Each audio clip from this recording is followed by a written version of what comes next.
আমি আর মা এখন একটুখানি বেরোবো। আসলে আমাদের তো সামনে বিয়ে বাড়ি রয়েছে, তোমাদেরকে বলেছিলাম। তো এবার সেই বিয়ে বাড়ির জন্য আমি দুটো ব্লাউজ কিনেছিলাম, ডিজাইনার ব্লাউজ। তো ওই ব্লাউজ দুটোকে একটুখানি ফিটিংস করাতে হবে আর মানে হাত লাগাতে হবে, মানে ওটা স্লিভলেস ছিল, কিন্তু আমি যেহেতু বেনারসির সাথে পরবো তো ওই জন্য আমি স্লিভস লাগাবো। তো ওটা লাগাতে দেবো। এবার ব্যাপারটা হচ্ছে যে ওই তো নেবে কিনা আমার এখন ডাউট রয়েছে, দেখা যাক কি হয়। আর তার সাথে আমাদের এখানে রাসের মেলা বসেছে।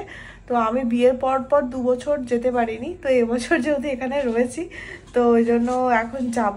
তোমাদেরকে ব্লাউজ দুটো আগে দেখাই দাঁড়াও। এটা একটা ব্লাউজ, এটার কালারটা ব্ল্যাক ব্ল্যাক লাগছে কিন্তু এটা ব্ল্যাক নয়, এটা হচ্ছে নেভি ব্লু কালারের।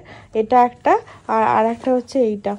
এটা হচ্ছে আমার রিসেপশনের বেনারসিটা ছিল ইয়ে কালার, বটল গ্রিন কালারের, কিন্তু ওটার সাথে আমার নর্মাল ব্লাউজ করা হয়েছিল।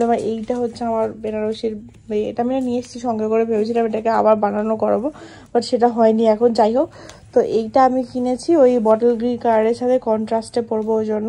তো এই দুটো ব্লাউজকে আমি যাব ফিটিংস করাতে, আর এখানে হাতা লাগাতে। হাতা এরাও দিয়ে দিয়েছে অলরেডি, এই যে এখানে হাতা রয়েছে ভেতরে, দুটোকে করতে দিতে যেতে হবে। তাহলে আমরা বেরিয়ে পড়ি। আমি আবার একটু স্টোলটা গায়ে দিলাম, বাইরে হালকা হালকা ঠান্ডা পড়েছে। আমার মায়ের আবার জ্বর। কি গো, শরীর কেমন লাগছে? হ্যাঁ, শরীর ভালো?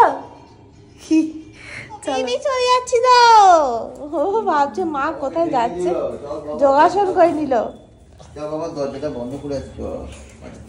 চলো চলো চলো চলো চলো, ইচ্ছে ইচ্ছে ইচ্ছে। দাদা বলু, দাদা বলু বলু। আমি খালি আজকে মেলায় যেতে যেতে ভাবছি যে ছোটবেলায় স্কুল থেকে, মানে এখানে মেলায় আসাটা আমার সেই স্কুল থেকে ফেরার পথে একদম পুরো কনফার্ম ছিল। আমার একদম স্কুলের সামনেই এই মেলাটা বসে, রাসের মেলা।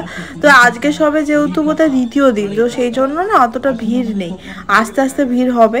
গিয়ে কি খাবো বুঝতে না পেরে আমরা একটু ঘুগনি খেলাম, একটাই ঘুগনি নিয়েছিলাম, মা আর আমি খেলাম। আমার অতটা ঘুগনিটা ভালো লাগে না। অনেক দিন ধরে মা আর আমি ডিসাইড করেছি একটা হামানদিস্তা কিনবো, আজকে ফাইনালি কিনেই ফেললাম। এটা কিসের মেটেরিয়াল আমি ঠিক জানি না, অত বলতে পারবো না, তবে 100 টাকা দাম নিয়েছিল। আমার হঠাৎ করে এই পান্ডা ইয়ারিং দুটো বিশাল কিউট লেগেছে, ওই জন্য আমি এটাও নিয়ে নিয়েছি।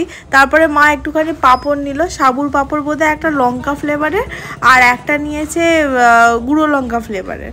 আর তার সাথে এখানে প্রন ক্র্যাকারও ছিল, কিন্তু মা বললো কেমন হবে জানি না, ওই জন্য নেয়নি। আর এই হচ্ছে ঠাকুরটাও তোমাদেরকে একবার দর্শন করিয়ে দিলাম। আর এই ডাইটিং করার পর থেকে না আমার অন্য কোনো খাবারের ক্রেভিং হয় না, কিন্তু কি মিষ্টি খেতে ইচ্ছে করে। আমি জিলিপি নর্মালি খাই না, কিন্তু আমার জিলিপিটা দেখে আজকে মনে হচ্ছিল আমাকে একটা হলেও খেতেই হবে, তাই একদম অল্প করে একটুখানি জিলিপি নিলাম আমার আর বাবার জন্য। মায়ের তো সুগার আছে, মা খায় না, বাবাও খায় না, ওই একটা দুটোই খাবে। তারপরে আমরা বাড়ি ফিরলাম। আজকে আবার হেঁটে হেঁটে এসেছি, টোটো পাইনি। মা তো ক্লান্ত হয়ে পড়েছে, শরীরটাও ভালো না খুবই।